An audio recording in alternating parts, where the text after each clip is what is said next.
Hello, everybody, and welcome back to the Ask Charzai podcast. If you're watching this, this is the bonus section for those of you that liked us on Facebook and followed us on Twitter. Thank you so much for your support. We greatly appreciate it. Now, the three follow-up questions I'm going to ask you. First one comes from Bob. Now, you mentioned earlier that you do have children. So, how has this all been for them? You know, them knowing about your book, but also about what you do for a living. Okay, well, my kids have not read my book, thank God. My kids do not want to think about their mom having sex. They're like every other child.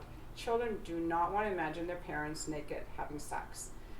However, I didn't really talk to my kids about sex other than where babies come from and all that, because I wasn't having sex most of my marriage. I was abstinent because my husband fucked me so badly.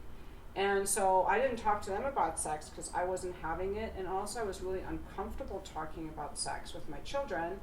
I wanted to make this point. This is why parents do not talk to their children about sex, I believe. When we talk about sex, it's natural for us to be turned on. We are very uncomfortable and we make ourselves wrong for being turned on in what we consider inappropriate settings in front of our children. At the workplace. So you have all these rules in place of where you should never talk about sex. So that's why people don't, and that's why I didn't do it. I'm still uncomfortable talking to my children about sex because I get turned on when I talk about it, and I don't want to be turned on looking at my kids' faces. Right. Honestly, you know, that's what it is. So, and I've talked about that with my kids, and they know it, and they know it's normal to have this sexual tension with your children or with your siblings or with your parents. I want to make this point. I'm just a regular woman. I'm a mom. I have sexual tension with my parents, with my kids, with my siblings sometimes, and I'm okay with it now. I'm not going to make myself wrong for it anymore. It's okay. My kids respect me a lot because their friends really look up to me. I think that was a big thing because when I first started talking about sex, they were like, is this good or bad? They didn't know. So they're looking at how their friends treat me and how other people treat me, and because people respect me so much, they respect me. Yeah, it's an education because, you know, we're taught about, you know, abstinence and protection and all those kinds of things in school, but they never really, you know, touch enough on, like, really what sex is. I mean, you know, they paste all these reasons for why it's bad for us, about how you can get sick or you can lose your friends, this and this can happen, you can get pregnant, all these things. I mean, and in a way, I mean, it kind of, you know, scares us a little bit, you know, from even having sex. And of course, you know, teenagers will be teenagers. I mean, I'm not too removed from that generation myself, but I mean, would you agree that maybe not enough, you know, education being put out there, you know, for, you know, when you say kids or teens or even young adults about sex? I love the point that you're making, that children are taught all the reasons not to have sex, why it's bad and why it's scary. You can get pregnant, you can get STDs, you're giving up something, you're giving up your virginity. And the spiritual people are saying you're giving up your purity, or you're going to get the bad karma of the people's auras are intermingling with you, or whatever. What about if we started treating sex as something that you're giving and something that you're gaining? Right. And you know, and sex is not about orgasms. People don't have sex to have orgasms, okay? People have sex because they want to go on an adventure and get lost in an adventure with another person, to discover themselves, to be playful, to be curious, and for touch. People have sex for touch, mainly. That's why people have sex. If people just want an orgasm, they'll masturbate, okay? And people have sex for touch and for connection. It's in the nature of humans that we want to touch and connect with other people. That's in our nature. So I think those are the things that should be taught in school, and also how to deal with breakups and rejection and getting attached, and all those things are really important. Oh yeah, because I mean, it's really easy to get attached, especially when you're young, you're vulnerable, and you know you see that one person say, "Hey, I'm gonna spend the rest of my life with them. I love them. They're this, they're that. They're my everything." And yeah, I mean, speaking from experience, you know, having experience, you know, being attached, I mean, yeah, definitely. You know, right when it's gone, I mean, you feel like part of you has died, and I mean, for me personally, you know, after that happened, you know, I felt undesirable. I mean, maybe unlovable even, because like nobody, you know, wanted me. So I definitely, you know, agree with you on how, you know, maybe more definitely on the lines of breakups and how attachment for sure, especially in the minds of teenagers. And one other thing you wanted we touched on was desires. Yes. I mean, obviously, with sex, I mean, there needs to be a desire for it, because, I mean, it just doesn't happen. It doesn't just happen where I say, ooh, I want to have sex. I mean, the desire has to be there. Now for you, I mean, the desire, does it just exist, or does it, or is it like a step system? Like, how does desire work? Well, desire, to me, desire is, there's the sexual desire that we each have.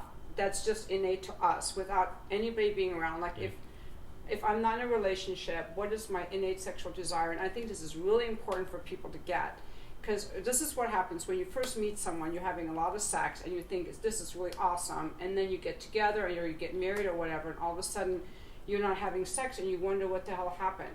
Well, what happened is that when you first meet someone, there's all this chemistry and this attraction, this lust, you're having a lot of sex, but once that lust wears off, you're going to be at your baseline sexual desire. And what is that? It's how often you masturbate. So like this guy I saw today, he masturbates once a week. I could never date a guy like that, because I would not be having enough sex. So you want to ask someone that you're dating how often they masturbate. And then I'll tell you if you guys are matched desire-wise. Okay, so that's the desire part. Now, when you're in a relationship, right, do you have desire for your partner? Now that is like, somebody could masturbate every day but not want to have sex with their partner because of something that's in the way. A resentment usually. Like if you're, one of my friends who's dating a woman right now said, my girlfriend keeps complaining to me that I'm not having enough sex with her. Well, I'm not having sex with her because she's just a fucking bitch. Right? Oh, yeah. Yeah, So, I mean, like you were saying earlier, I mean, because think of sex like giving, but at the same time, it's one thing to give it, but you have to be willing to receive it. And, I mean, this kind of also plays into that same thing, correct? Right. Like, if I'm mad at you, I don't want you to touch me. Yes. So, and also, if my partner is not attentive to me and doesn't make the sex good, I'm not going to want it either. And so, when people tell me that they don't have desire, the first thing I ask is, how often do you masturbate? And the second thing I want to know is, do you enjoy touch? Because if you're married and you're not hugging your partner regularly, I'm going to ask you why you're in that relationship. Why are you in a relationship with someone that you don't even want to touch? And if you don't want touch from anyone, I'm going to ask you to look at, like, why? What's in the way? Why don't you like to be touched? And I can tell you that there were times in my life I didn't want my husband to touch me. I didn't want anyone to touch me. Like, what was that about? Because it's in our nature to want to be touched. People need touch. And when they don't want touch, they're pushing something away. There's something going on with them that's internal that I invite them to take a look at, that has nothing to do with their partner.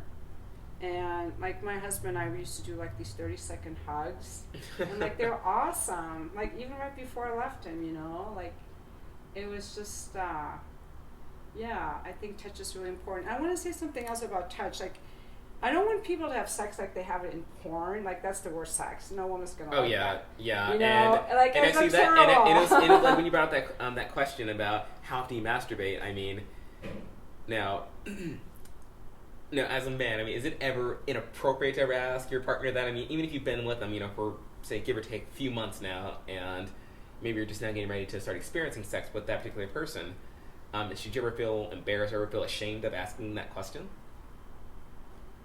I don't know what people talk about when they're together. I like to be very open with people and talk about everything right away. And I like to have sex on the first date, because if the sex isn't good, I don't want there to be a second date. Now that's right. me. That's a decision I've made, and I like to talk about everything. I like to be with people that I feel free around, that I can talk about anything. I want to say something else about touch. You know how like in porn they do everything really fast? Yes, I want people to just start doing everything really slow. Like when I give a blowjob, I move it like a snail, like slowly, like almost like a snail's pace. Like I don't go fast. Like I go really slow. Like when you're touching someone, like if I'm touching your arm, like if I'm just rubbing your arm versus I'm just going really slow, You know, I think I just invite people to just slow down, and men who enjoy sex will want it to last a long time. They don't come quickly because they enjoy it so much. They're like, oh my God, this feels so good. I don't want this to ever end. And so the premature ejaculators, like my husband, they were like the really selfish guys, like, no more quickies, thank you. Because if you're enjoying it, why would you want it to end? And Exactly. if men come quickly, I'm going to ask them why. Like, are you thinking about your partner, or are you just in this to get off? Like, are you afraid of the intimacy that comes from it lasting a long time? Maybe they are. My husband was afraid of the intimacy, so he would come very quickly. He never wanted to kiss me either. So, like, they're all, like, when people talk about sex, I think there's always a lot of questions to ask, like, why am I behaving this way? What does my partner mean to me? How do I experience myself? Yeah, I mean, it's a very interesting concept. I mean, especially when you brought up porn. I mean, it's different in so many different styles. I mean, you got the softcore and then you got the hardcores. I mean, especially when you're watching softcore porn, I mean, you wonder. I mean, are they really just enjoying that for the benefit of enjoying it because it's sex, or are they just enjoying it because of the benefit of the paycheck that comes, with it? But then you look at hardcore. I mean, it goes on for stretches on for a period of 20, 30, sometimes even 45 minutes. I mean, well, it definitely is, hardcore looking, but I don't know. I mean, for me personally, when I think about pornography, I'm thinking, how do they even enjoy it? 'Cause, I mean, they're doing it for the benefit of their work, but are they really, receiving, that intimacy? Are they really receiving, that energy from their partner? Now, I'm assuming you've never done porn before, but No, I wouldn't want to. But there's some really, I saw a porn site the other day that was just like real couples making love, and, real couples, like the way they really are together. And there's a lot of tenderness there, and like I get really turned on by the tenderness and like the touching. And so like those women that are in doggy style howling like hyenas, I just like, it just makes me cringe. Like, it looks so painful. Like, it just makes me want to just cringe. It looks painful. Like, I don't see how they could be wet. I wouldn't be able to stay wet if I had sex like that. And I won't use lube. The guy's got to turn me on. yes. Naturally. It's got to be tender, but that's just me. I know there are people who like BDSM and kink. Like, there's all kinds of stuff that people like. I just like very passionate, tender sex that can get very,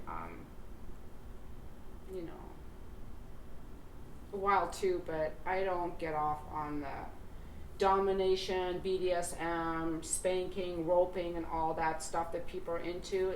I don't use vibrators or toys. All I need is one person, and that's all I need. It's going to be awesome. Well, I can tell Valentine's Day is going to treat you really well. I'm single. I hope so. I would love to meet somebody. Make sure you wear your cream. Thank you for joining us on the bonus edition of the Ask Your Outside podcast. I'm Jaron, and we'll see you next time. Cheers. Thank you. The Ask Your Outside podcast was recorded live in San Diego at Vision Pulse Creative Studios.